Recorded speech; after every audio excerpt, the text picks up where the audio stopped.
Ladies and gentlemen, one of Australia's most formidable and influential broadcasters covering radio, television and print media. Our next speaker was a former senior advisor and speechwriter for a former Prime Minister of Australia, Malcolm Fraser. He is widely regarded as Australia's most gifted public speaker.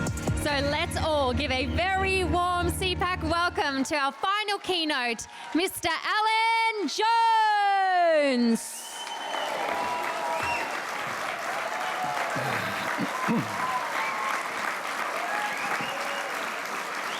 Thank you.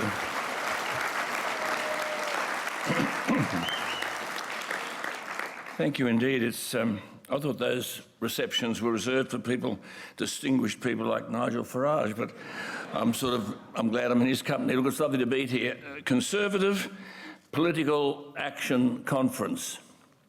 It's pretty hard these days, isn't it, to find in our country a conservative, let alone political action in support of conservative causes. And I have to say that CPAC is to be commended for the initiatives it's taken, and I commend anybody out there to grab some volunteers or to get involved, host these kinds of things around the country, because I think the movement is with us. There's a change. People who are here today and people who've supported Nigel in the last week are looking for a political home, and they can't find it. The government of this country got 32.8% of the vote. That means that almost 70% of Australians didn't want them, and that's understandable. The other side didn't do much better, so there were about 66% didn't want them either. And one of the problems we have when we lose, in a way, and we've lost our way, the conservative forces are not adequately represented. Sometimes in life you lose not because you're beaten, but because you didn't fight. And we have a fight on our hands. I remember when Sterling Moss, the Formula One racing driver, was the runner-up, and this is many years ago, of the very elusive title to be the #1 Formula racing driver in the world. And they said to him that, how did you manage this? I mean, he was the runner-up. And he said, well, it's not that hard, because he said, I'm competing against people that go through the corners a fifth of a second slower than their maximum. He said, they win some races, they make some money, they have a good time, but they're not racing car drivers. And what he meant was, if you're to win the race, you have to have your feet flat to the boards. And the conservative forces have now got to start making sure their feet are flat to the boards. This is no easy fight, but you've got to have the energy, the application, the commitment, the perseverance, the discipline, not to be intimidated by the few people that might rave and mobilise against people. We're not a right-wing outfit. We're a common sense outfit. It's common sense, and common sense isn't common. Common sense is not common. What I want to share with you tonight is proof of what I'm saying, because the tendency is to think, oh, well, he would say that, wouldn't he? And I want you to bear with me, because I'm going to cite to you, and normally I don't speak with notes, as you know, but I'm going to cite to you very distinguished international figures who agree with most of the things that you believe in. But if I could just take one example on the economy, what do conservatives... It's easy to say, oh, conservatives believe, the Liberal Party believes it's a low tax party and small government party. I mean, it's absolute rubbish. Absolute rubbish. We just had a budget brought down in New South Wales, a Liberal government, on the 21st of June. Here we are facing problems with inflation, and as you know what inflation is about, people with a lot of money, but chasing limited number of goods. So it's a pretty simple story, isn't it? If we all want the bananas that are there, well, the banana price goes up. So here we were spending $27 billion, a spending spree, and the expenditure growth in New South Wales was 26.5%. 26, this is a Liberal government, at 26.5%. Now, there's a Fiscal Responsibility Act in New South Wales, fiscal responsibility. Michael Baird brought the thing down, and basically it said that you can't spend more than you can get in. Well, here we have a massive revenue limitation and an extravagant spending propaganda. Let me tell you how bad it is. The budget had $95 billion. It's a $95 billion budget, and in it there were savings of $32 million. 32 million. In 95 billion, 32 million. Now, everyone believed that Gough Whitlam had to be chucked out, and he was, because he was a hopeless economic manager. Now, in that 1974 Whitlam budget, he was in all sorts of trouble because he increased spending by 24.7%. And everyone said, this is a record that'll never be broken, 24.7%. Here we are, increasing, under a Liberal government in New South Wales, expenditure by almost 30%. Now, somewhere along the line, they've got to understand that is not what a Liberal government is about. And it's no use saying, oh, well, you know, I'm a Liberal through and through, and I'll defend Liberals come what may. No, you can't defend that stuff, because there's no way we are ever going to be able to afford this. And we're leaving legacies to our kids that they aren't able to accommodate.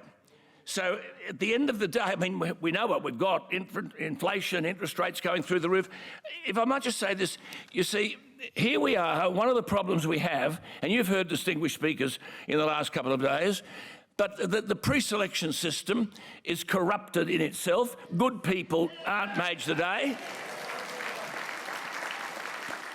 Good people can't even get a look in. And so therefore they defect. They say, what's the point of it? What's the point of it? And someone said to me, well, why wouldn't X? Well, I'll give you an example. Why wouldn't Scott Morrison resign from the Parliament? Why would he? He's on $217,000 a year. He's going to sit up the back, do nothing, nod, say yes, here, whack a few votes through, go back and please himself. On $217,000. We're not getting value for money from these people, and there's no accountability at the end of the day. When you've got a Liberal government in New South Wales slavishly spending this kind of money with no program whatever to pay it back, then we have difficulty. Let me just make one further point before I get off the economy. You then go to the federal government. See, what we have to achieve politically, forget political parties, with all of you people who don't have a political home, you wish there was somewhere you could persuasively and convincingly go and vote and say, I believe in what they're saying. They don't say anything. There's no reason to vote for them. They don't have a policy that actually justifies the kind of support that they seek. So we have to have there has to be an attitudinal change in this country. I mean, basically, the coronavirus, dish out the money. I had a frightening argument with Josh Frydenberg about all of this. I said, you're not going to give everybody $750. I mean, there are people out there on casual work on $200 a week, they get it $750. See, it doesn't make sense. So here, that cut off the work ethic entirely. We have to have an attitudinal change in this country whereby we haven't got our hand out and we are an independent entity, not a dependent entity, wanting the government to pay our way on everything. Now, before this business about coronavirus, we had federally the worst, this is under Liberal government, the worst fiscal record of any post-war government. Now, this is worse than Whitlam. I mean, the Liberal government inherited a gross national debt of 20% of GDP. By the time coronavirus came, it was 28% of GDP. 28, and now what is it? 42.5% of GDP, and the budget papers say it'll go up to 44.9% of GDP. These are conservative governments. No one's got the guts to say, well, hang on, I know you got your hand out and you're on the gravy train. Well, I'm sorry, we're going to uncouple the gravy train and it takes no more passengers, because we can't go on the way we are. I said, when I became coach of the Australian rugby team, as you know, there's a monogram on your Australian blazer, and it's got a kangaroo and an emu and so on. And I said we should get rid of that, and the monogram should be the Melbourne Cup. Have a little picture of the Melbourne Cup here. Because you see, in the Melbourne Cup horse race, premier horse race, we're the only country in the world whose premier horse race is a handicap race. The only country in the world whose premier horse race is a handicap race. So what happens is you take the best horse in the country, you put so much weight on it that it can't win, and then you cheer like hell when some lightweight with not equivalent gets up and wins it. And that's the way we run our country. So we then take we take the people who work hard, save with scrutiny and invest hard. We take all that and we tax them to the eyeballs to pay for people who don't work, don't save and don't invest. And we call that economic management. So this is there has to be an attitudinal change. Let me just cite the biggest crisis, quote unquote, that we've faced and the greatest sort of economic scandal, in my opinion. When this coronavirus thing struck, the Prime Minister addressed the nation and he said this: the truth is that while many people will contract this virus, it's clear, just as people get the flu each year, it's a more severe condition than the flu. But for the vast majority, as I said last week, about 8 in 10, it will be a mild illness and it will pass. However, for older Australians and those that are more vulnerable, particularly those in remote communities and those with pre-existing health conditions, it's far more serious. So there it is. So identified. It turned out to be 9 out of 10 because during the whole course of this thing, 99.3% of the cases were mild. But we totally immobilised the country, when in fact the Prime Minister himself said those people who were at risk were people with comorbidities. I've had cancer operations, so I was at risk. Those people with comorbidities, those people who are elderly, and those people who are in remote communities. Now what do? We stopped the whole nation. Now, when anyone then dared speak against any of this, as I did, my God, you were threatened with being cancelled from everything. And here we have Martin Kulldorff. Martin Kulldorff is a Harvard University professor of medicine. See, they say, oh, they'd have these chief health officers, wouldn't they? I'm talking about Liberal governments. Here in New South Wales and federally, they'd stand up every day and preach this rubbish to us, and you didn't dare criticise them. Now, here are people from Harvard University. I think they'd know a little bit more than that woman in Queensland, Jeanette Young, is now the governor. Can you believe it? The bloody governor. God's sake. But anyway, Professor Martin Kulldorff said, as a public health scientist who's been working with infectious disease outbreaks for many, many years, I'm absolutely stunned by the reaction of the scientific community as well as the media to this. You have Sunetra Gupta, who's the Professor of Theoretical Epidemiology, an expert at Oxford University. And she, quote, I urge Australians to abandon its selfish and self-congratulatory lockdown tactics and embrace a Swedish-style herd immunity strategy to fight COVID-19. You weren't allowed to say that. You weren't allowed even to repeat it. You weren't allowed to mention a name. And so then you get the man who's just been visiting Australia, Professor Jayanth Bhattacharya. He said, we have open scientific debate to correct one another. Open scientific got none. We're a nation of one idea, one view, and anyone who dared challenge that had no hope. You were cancelled. It's one of the reasons I left where I was. I mean, you've got to stand your ground here and make sure you are not intimidated. The reason I'm sharing these things with you today, and I welcome that opportunity, because we're not a ratbag lot. In other words, we're confident, we've got to be able to prove the validity of what we're saying, but we are being supported by major international figures. Professor Jayanth Bhattacharya said, we have open scientific debate. We've got none here. We had none. Open scientific debate to correct one another. That has fallen away in the service of this idea that as a scientific community, we should convey a single message. The chief health officer, who weren't even epidemiologists, but never mind, we should have one idea as a scientific community. We should convey a single message so we get the entire public to do the set of things we want them to do. That is a mistake, and it has poisoned the scientific debate. This is a very significant figure. Now, I quoted from the outset, and one of the things, the only way you can get credibility in this business is to put your stake in the ground at the outset and see whether time justifies what you were saying at the time. I read, and I read these Stanford and Harvard people. Well, Professor Bhattacharya, we've alluded to Professor John Ioannidis. Now, John Ioannidis is the Professor of Epidemiology, regarded as a world authority at Stanford University. And Bhattacharya said, one of the very top scientists, epidemiologists and infectious disease experts in the world, and he said, but they won't listen to him. And Professor Ioannidis, he said, and Bhattacharya said another quote here, if you have dissent on this issue, you are endangering the public. If you what? See, a liberal, we've just had this commission, the Crime and Corruption Commission, legislation delivered into the Parliament. Now, the public aren't told it's 300 pages and 500 pages of an explanatory memorandum. But they all say, oh, it'll be over in 7 weeks. We want the legislation passed in 7 weeks. Now, a Liberal Party worth 2 bob would find the guts to get into the ring and say, we won't support this. Why? It's retrospective.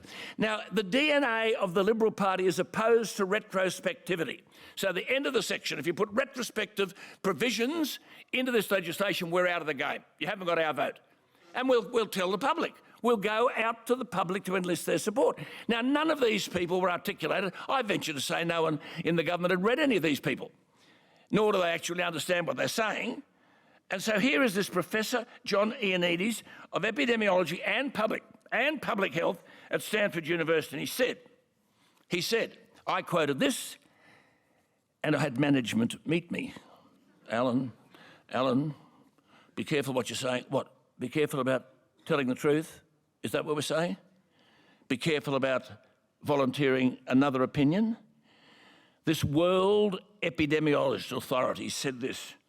If we'd not known about a new virus out there and had not checked individuals with PCR tests, the number of total deaths due to influenza-like illness would not seem unusual this year. At most, we might have casually noted that flu this season seems to be a bit worse than average. The media coverage would have been less than for an NBA game between the two most indifferent teams. Professor Ioannidis. He also said, one of the bottom lines is that we don't know how long social distancing measures, you think of Melbourne, and lockdowns can be maintained without major consequences to the economy, society and mental health. We face all three now as a result of governments. You will find most of the problems we face in contemporary Australian society have been created by government. Inflation, that fool in the Reserve Bank saying interest rates will stay where they are till 2024, and young people going out and borrowing all this money for nothing. And now they face the consequences of it.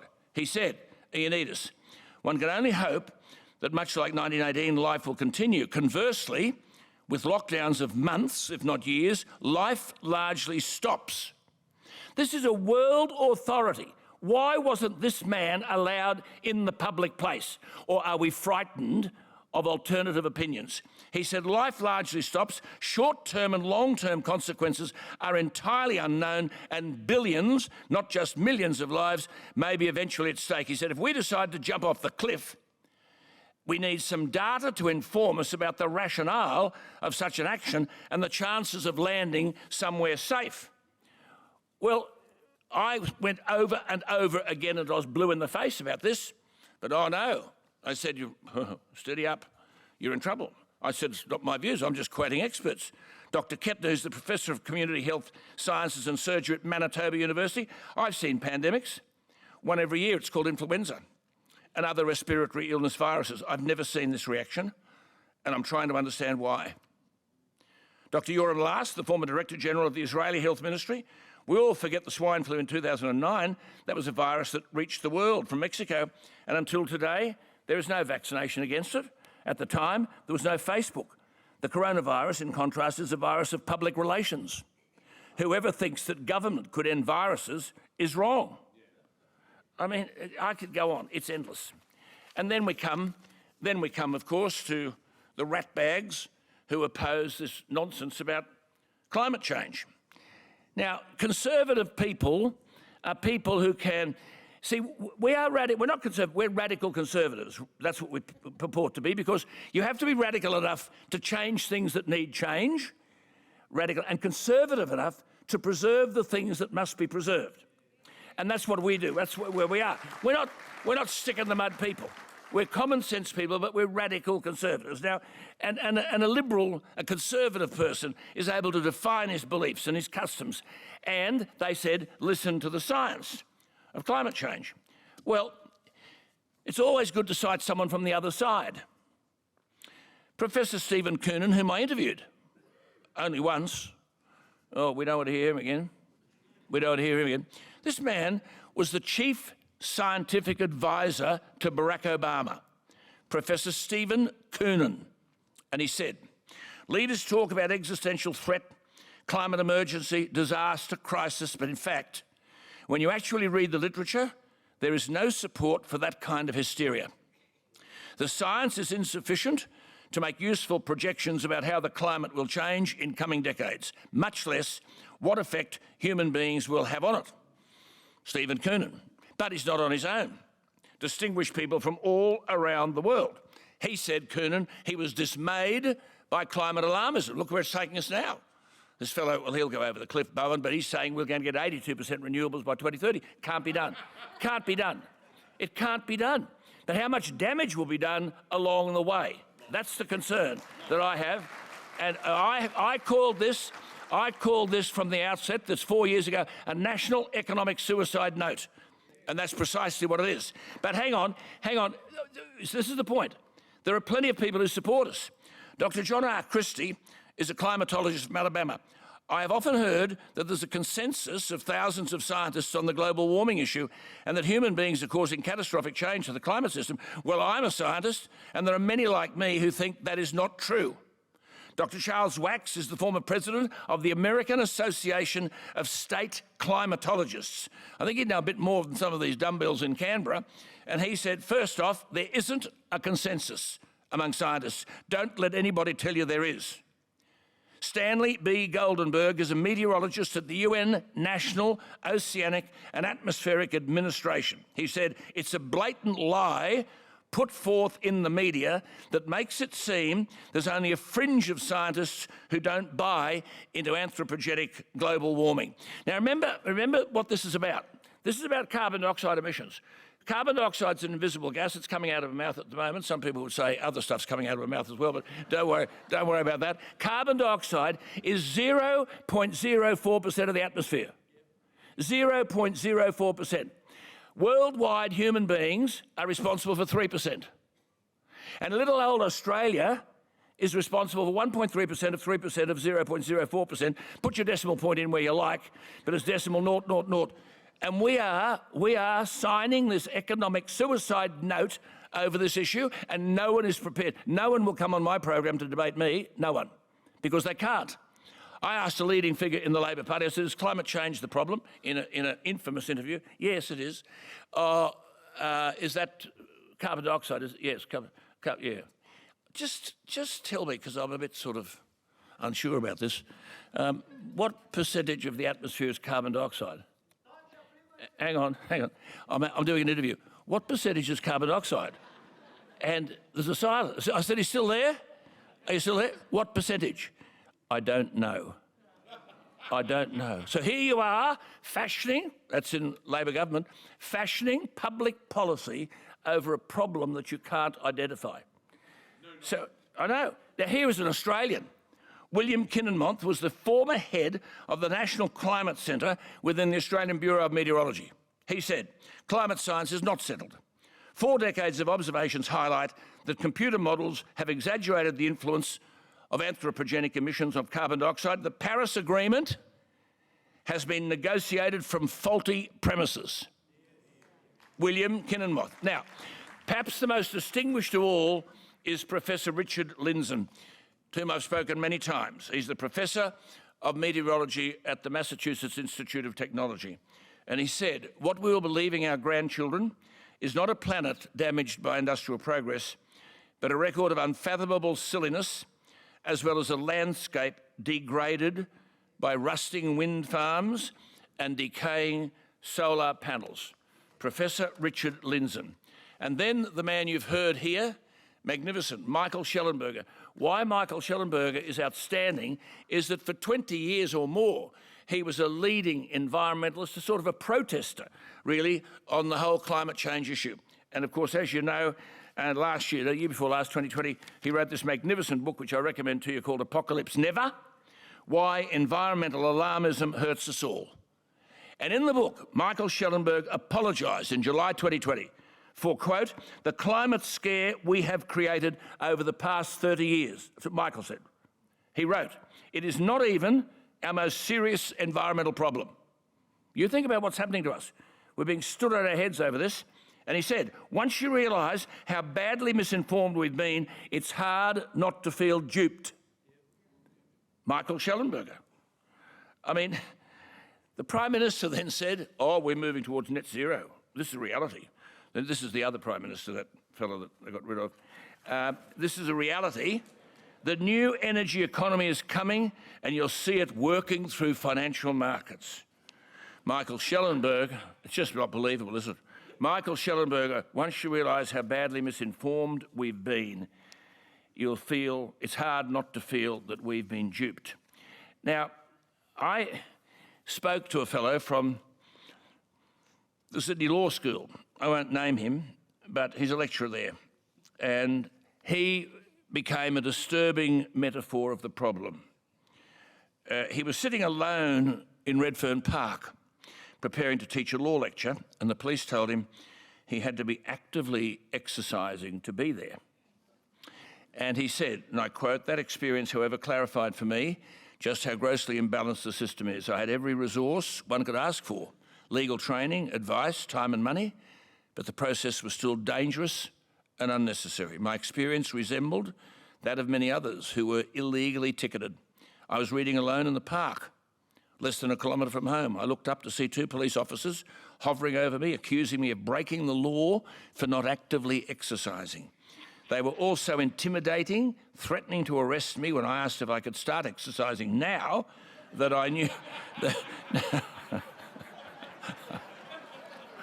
Oh, it is unbelievable, isn't it? Now that I know what the law is, he says I can start exercising. So anyway, the point about it is those people had charges then withdrawn from them. So we go from there then in terms of reading and understanding the justification for philosophical positions that governments might take, and we go to the wonderful, wonderful World Economic Forum. Right? Now, you see, there hasn't been one syllable of this uttered by any person in any major political party, but they race off to Davos every year, fly over, be seen, you know, rubbing shoulders with all these pseudo-intellectuals. Well, Maurice Strong, the late Maurice Strong, crook, he was the godfather of climate change. He said in 1992, we may get to the point where the only way of saving the world will be for industrialised civilisation to collapse. Isn't it our responsibility to bring this about? Do these people not read? 1992. Schwab, the founder, is Klaus Schwab of this World Economic Forum, said, we need a great reset of capitalism. That's what's going on, under our very nose. And we need a political home for people who are going to stand up to this nonsense. This bloke said, basically, all aspects, Schwab, all aspects of our societies and our economies must be revamped. All aspects must be revamped. Now, in other words, cancel anyone who disagrees. And it said further on, and I won't bother you with that, but look, there was a special address to this mob in 2021, this World Economic Forum, by Vladimir Putin, that great sort of, you know, architect of freedom. But who delivered the address in 2022? Who delivered the address? The principal address. All our mob were there. We all flew over. We were rubbing shoulders with them. Who, what great architect of freedom was addressing President Xi of China? He delivered the address this year, and he said, economic globalisation, you know what that means? Economic globalisation. We all form part of one great big pool. Economic globalisation is the trend of the times. Though the countercurrents are sure to exist in a river, none could stop the river from flowing to the sea. Don't know who wrote this crap, but anyway, despite the countercurrents, listen, despite the countercurrents and dangerous shoals, economic globalisation has never and will not veer off course. Now just imagine, what's the best metaphor of that? Here we are, the most resource-rich country in the world, with coal, iron ore, uranium, magnificent resources. So we should have the cheapest energy of any country in the world. That means we grow our wealth, our GDP increases because energy is fed into everything. So we go along to all these forums at Davos and at Glasgow and all these places, and they persuade us to say, give up your coal, give up your gas, give up your iron ore, give up your uranium, and join us, you know, with renewable energy. So basically it'll depend on the weather, and we're going to have energy based on wind and sun. And how, it's like saying in cricket, now we're going to play England, they're our arch enemies in cricket, and England say to us, yes, we'll play you, but you can't bowl Shane Warne. You can't have him in your team. He's your greatest asset, Shane Warne. You can't have him. So this is where we are today. Now, and we've accepted all of this. Ottmar Edenhofer, he was a significant German figure, and he said at this conference that they have every year, COP, you know, Conference of Parties at Cancun in Mexico, which is the equivalent of that Glasgow Talk Fest last year. Edenhofer, this bloke's a German economist. A German economist. Now, wouldn't the red lights be flashing? He said, basically, this bloke said, basically, it is a big mistake to discuss climate policy separate from major themes of globalization. He said the summit in Cancun at the end of the month is not a climate conference. This is the equivalent of Glasgow back in 1992. It's not a climate conference, but one of the largest ever economic conferences since World War II. He said, one has to free oneself from the illusion that international climate policy is environmental policy. This has almost nothing to do with environmental policy anymore. This is about wealth transformation. Aren't we entitled to believe that a genuine conservative voice in this country would articulate those views to the National Parliament, have them recorded in the Hansard and say, under no circumstances am I going to support this stuff at Glasgow, and I'm asking people to come with me. No one. No one argued any of that stuff, so here we are now. Here we are in the mess we're in. I mean, it's extraordinary this could happen. See, in 2019, Shorten was opposed to Morrison in a federal election. And Shorten talked about a 45% reduction in carbon dioxide emissions. And the Prime Minister Morrison said this would cost, quote, an additional $472 billion. He said, I'm not kidding, $472 billion. It'll slash more than 336,000 jobs. It'll cut the average wage by over $9,000 a year. It will increase wholesale electricity prices by more than 58%. This is not a sensible target. It is a reckless target, and it'll come at a tremendous cost to Australians. 2019. 2 years ago, he's off to Glasgow to endorse zero, not 45%, zero emissions. Zero emissions. Now, let me tell you even worse news. Way back in 1960, because these things take a while, don't they, before they seep through the system if we aren't prepared to defend what we believe in. There was a former FBI agent. His name was W. Cleon Skousen, S-K-O-U-S-E-N. And he wrote a manifesto called The Naked Communist. And the manifesto was clear about reordering Western values and institutions to a one world government, 1960, under the United Nations. Now, say this today and you're a conspiracist, but it's happening. Because the manifesto talked in relation to America, who's a former FBI agent, about capturing one or both of the major American political parties. Well, they've got the Democrats, and the only thing most probably stopping the Republicans is Donald Trump and Ron DeSantis. So that was the first thing, capture both parties.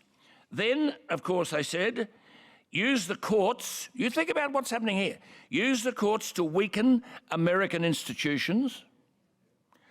Schools need to become transmission belts for socialist propaganda. It's happening in our schools. We don't have education. Bella spoke about this before. We don't have education, we have indoctrination. The propaganda in our schools. Softening up the curriculum. Abolishing loyalty oaths. This was 1960. We were warned about this stuff in this manifesto. And the United States then was the primary target, but they get a cold, they get the, pneumonia, and we get a cough, and it eventually happens. And of course now, with the extraordinary leadership, or inverted commas leadership, of a cognitively deficient President of the United States, it's open season for this stuff. Doesn't know he has stuff plonked in front of him and he says it. What about the other day when he was looking for that woman, we had the the Food and Health Conference in the White House, and he said, Jackie's here. Jackie, where are you, Jackie? Jackie? Jackie died in August. I mean, extraordinary. Just amazing. So, and then, Prime Minister Morrison was asked to about liberal values, said he had no interest in the debate about Australia's growing wokeness. He said, there's a lot of talk about all this, and if people are woke enough, or they're not woke enough, or they're too woke, who cares? Who cares? Well, I think we care, and we've got to make sure we continue to care. Because at the end of the day, you see, you just think about it. Everywhere you go now, it's welcome. You can't start anything without welcome to country. You can't start anything. It's shoved down our throats at every turn, and there's such an extent that, don't you dare talk about this, Alan Jones, you're a racist. See, if you oppose the voice of the Constitution, you're a racist. So people back off, don't they? And yet how could we justify a genuine conservative force? How could you justify conferring a special legal and ethical status to a group of people, one group of people, and enshrine it in the Constitution? That used to be called apartheid. It used to be called apartheid. There can be no ethical or moral justification for this whatsoever. But people are frightened to oppose it because they don't like being called a racist. So at the end of the day, we now have this welcome, not prepared to talk about welcome to country, but Professor Keith Windschuttle, when I interviewed him about all of this, he said, this ritual is now virtually inescapable. From the opening of state and federal parliaments, I'm talking about the cultural change amongst us, inescapable from the opening of state and federal parliaments to writers' festivals, art exhibitions, academic conferences, school assemblies, indeed anywhere those in public sector gather. Well, it's not the public sector, it's the private sector as well.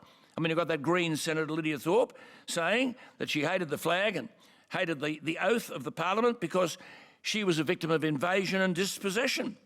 And she questions the illegitimate occupation of our country. Do we just stand by and allow this stuff? Or does a genuine conservative stand up and defend the values? Well, where are they? Defending the values, defending Australia, defending our institutions. Or do we just let it pass? Doesn't matter. But gradually it's seeping through all our institutional structures.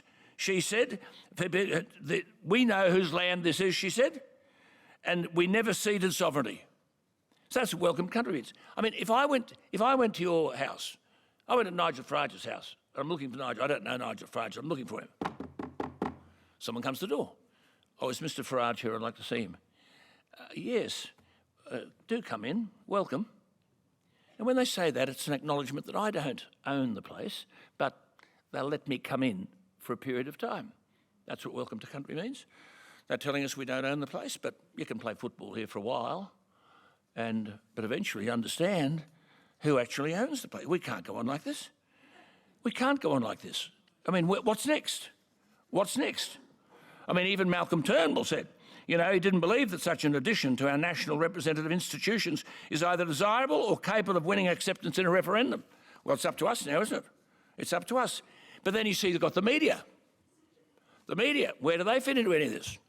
Well, here we are. In that 2019 election, News Corp argued that the ALP's 45% reduction would, quote, see grocery bills soar, it will zap the national grid, and they had a front-page story headlined, $60 billion, that's how much extra Labor's carbon policy will cost our economy. 2019. 2 years later, 2021, a 16-page wraparound on its capital city newspapers, and News Corp said Australia is the best placed nation on earth to be the global winner in a net zero world. 2 years later, a News Corp editorial said, by not declaring a net zero target, Australia stands accused of pushing against good citizenship and global opinion. 2019, $60 billion it'll cost. That's how much extra Labor's carbon policy will cost our economy. That was a 45% reduction. But now net zero 2 years later, by not declaring a net zero target, Australia stands accused of pushing against good citizenship and global opinion. It's everywhere, this stuff. And we have to mobilise people. You see, when the 1960 presidential election was very significant in America because you had Richard Nixon opposing this young fellow, John Fitzgerald Kennedy. And almost 50% of the Americans don't vote because it's not compulsory. It shouldn't be compulsory here either. Every time some lunatic almost runs into me in the street, I think that bloke gets a vote. That bloke gets a vote. Hey? You see all these idiots driving and carrying on and think, God, they get a vote. Can you believe it? So it shouldn't be compulsory. Anyway, it wasn't, and almost half of them didn't vote. And as you know, Kennedy won by nothing, the width of a cigarette paper. So he told the mob, look, I've got to address the nation. And so he did, and it was the usual rhetoric, you know, I'm here to govern for all Americans, independently of race and creed and religion and all that sort of stuff. And he did it superbly. He was handsome, and his wife was handsome, it was attractive, and so that was it. So they sent the pollsters out, and they came back and said, Mr. President, it's fantastic. He said, you know, they're all on your side, no Republicans, no Democrats, they're with you, see? But of course, our message, success requires reinforcement. You just can't leave it there. When you're sick of saying it, they're only starting to hear it. So he then went out and they said, go out after about 4 months. What's the story? Oh, they said, oh, Mr. President, it's a bit strange out there. I mean, they want to help. They're still supporting you, but they don't know what to do. They don't know what to do. Oh, he said, I'll address the nation again. So the fire's on and the flags are up, usual stuff. And he made this point.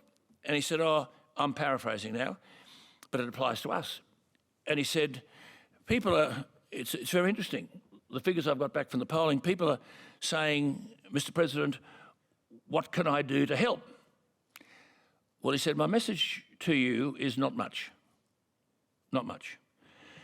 But what you can do each day is to create a ripple. And if we all create a ripple, we'll eventually create a torrent, and torrents have the habit of washing down the walls which oppose us. And that's what we have to do. We can't allow, I mean, Bella spoke about the education system. I mean, we can't allow our kids to be indoctrinated in schools and have days off for Black Lives Matter, but we're at fault. Do we sit them down and explain the other side, where this is likely to lead us? I mean, I'm just looking here. I know I'm probably running out of time, but you see, no. Well, no. But hang on, just to confirm this, you see, I mean, this business about 80% renewable energy. Now, there's a splendid science scholar in the House of Lords in Britain called Viscount Matt Ridley, and recently he highlighted the fact that the world energy demand has been growing. Now, think of that word, growing, at about 2% for nearly 40 years, growing. And he said, using International Energy Agency data, doesn't the Liberal Party, don't the Coalition have this information? If I've got it, they can have it. And don't they articulate it? Ridley said, this is growth. He said, if wind turbines were to supply all of that growth, that's just another 2%. Not to meet the existing energy needs, just the growth 2%. If wind turbines were to supply all of that growth, but no more, how many would need to be built each year? The answer? 350,000. That's 1.5 times as many as have been built in the world since governments started pouring consumer funds into this so-called industry in the early 2000s. He went on. At a density of very roughly 50 acres per megawatt, typical of wind farms, that many turbines would require a land area greater than the British Isles, including Ireland, every year. Every year. If we kept that up for 50 years, we would have covered every square mile of land area the size of Russia with wind farms. And of course, who builds them? China. We make China rich by buying them from China.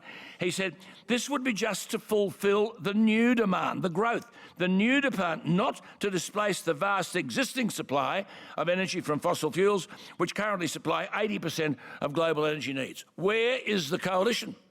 Where, oh yes, we're going to support this. Oh yeah, we're into this net zero stuff. And away they go. I'll just finish by sort of coming to the most important point, I suppose, with all of this, and that is, what about our kids? what about our kids? Because they vote tomorrow, they're very confused. The level of suicide in this country has never been higher. But when we prosecuted the coronavirus case, politicians, it made us feel that all you needed to do was to go to Bunnings and get some nails and a coffin and fall in it because it was going to kill you. And therefore you had to do all of these things. So this intimidated, frightened young people. Then with climate change. So Greta Thunberg and these people argue that, you know, we're the people that have destroyed the planet and they're going to inherit a world in which it's not worth living. And so it creates very significant mental problems. And many of you understand with mental illness, it's invisible. So we don't really know what's going through the minds of these young people. And it's our responsibility to sit them down and reassure them that we live in a lovely world and there's great opportunities out there. We've never had so much freedom. We've never had access to good food as we had. We've never had so much leisure time, and we've got to make the most of it. There's plenty of opportunities, etc. And when I editorialised on this on television, it had 1.2 million views worldwide. People want to hear a positive story, but the kids are not getting this. And it's indoctrination in the classroom and propaganda. And Ron DeSantis, the magnificent governor he's got real gear, you see, and he said that places like Washington, D.C. had retained vaccination requirements at the expense, and we did this here, of excluding children from school, quote, based on a mandate that has no basis in science or fact. In science or fact. And he asked questions about why teaching was not being pursued as a career in colleges as much as it was in the past. And he said, quote, I think these schools of education and the specific way they go about it, I don't think it's the right way to do it. He said what you should be doing in getting people who've got a high proficiency in core academic disciplines, and they should be teaching the teachers. In other words, content is king. But DeSantis said that has been overtaken by the ideology, and that's a turn-off for a lot of people. He said most people who get into teaching as a profession do it to help students, not to be, quote, a cog in some indoctrination machine. Now, you know, no one's addressing this in education in this country, no one. They'll tell you, oh, we spent $114 billion, you know, $114,000 million on education. $114,000 million. $114,000 million. What have we got to show for it? People don't know where Cape York is. They don't know why Sydney's called Sydney. They can't recite a verse of poetry. They've never read a Shakespeare play. They don't understand who Burke and Wills were, or Lawson, Blackson and Wentworth. None of this. What are they being taught? Well, as I said, it's indoctrination, not education. DeSantis said this. Our mantra has been in our schools to educate kids, not indoctrinate kids. Hopefully, what we're doing is saying that teaching is not about learning education in college or university, it's about having proficiency in subjects, then learning on the ground how to teach them. He said teaching isn't something that you can judge on an academic transcript. He said certainly we would prefer people with real-world experience and academic proficiency in core subjects that they're teaching, English, maths and science, not saying, oh, I went to the School of Education somewhere and they taught me kind of how to teach. Now, he talked about ideology. He said, we're fighting this thing. This is the medical board, this gender dysphoria. It's extraordinary. And he said, DeSantis said, a 14-year-old cannot get a tattoo, but they're talking that they will do mastectomies and things which are very problematic and irreversible. These are kids going through a growing time in their life. There are a lot of different factors. Most of the dysphoria resolves itself by the time they become adults. So why would you disfigure a minor? This is going on in this country. And there's not a word being uttered by any political leader. Too frightened. Well, I'm sorry, if you don't have guts, you shouldn't be there. If you don't believe in something.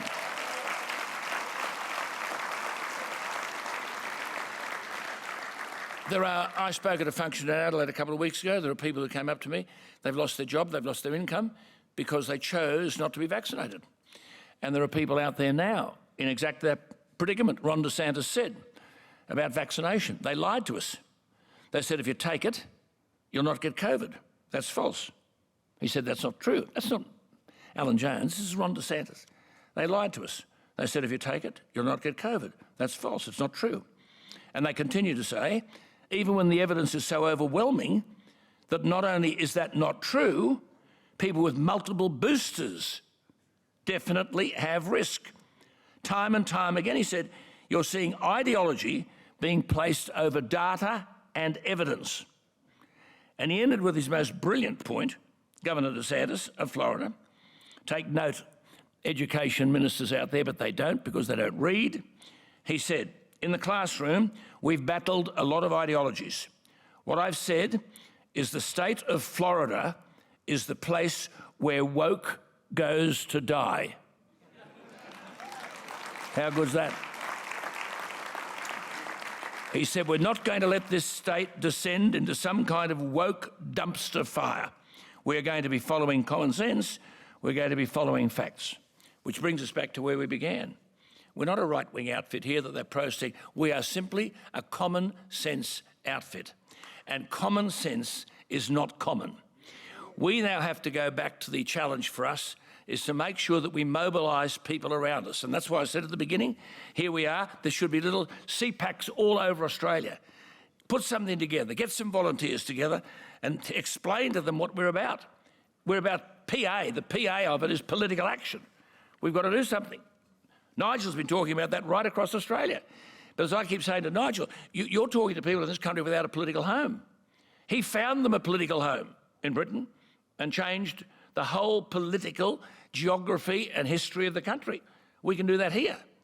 But we do have to understand, I said that the John Fitzgerald Kennedy message, each time, whatever we took from here, from this conference, we go out and we say, we'll create a ripple today. It might be at the tuck shop, might be at the supermarket, might be so. And if we all create a ripple, we'll finish up creating a torrent and it overcomes the walls which oppose us. See, I am a great believer as a coach and everything else. I don't think success is all that difficult. It is elusive. It is elusive, I know that. But if you fight hard enough and believe hard enough, it won't be elusive. You can make it. Thank you all for coming and thank you for listening.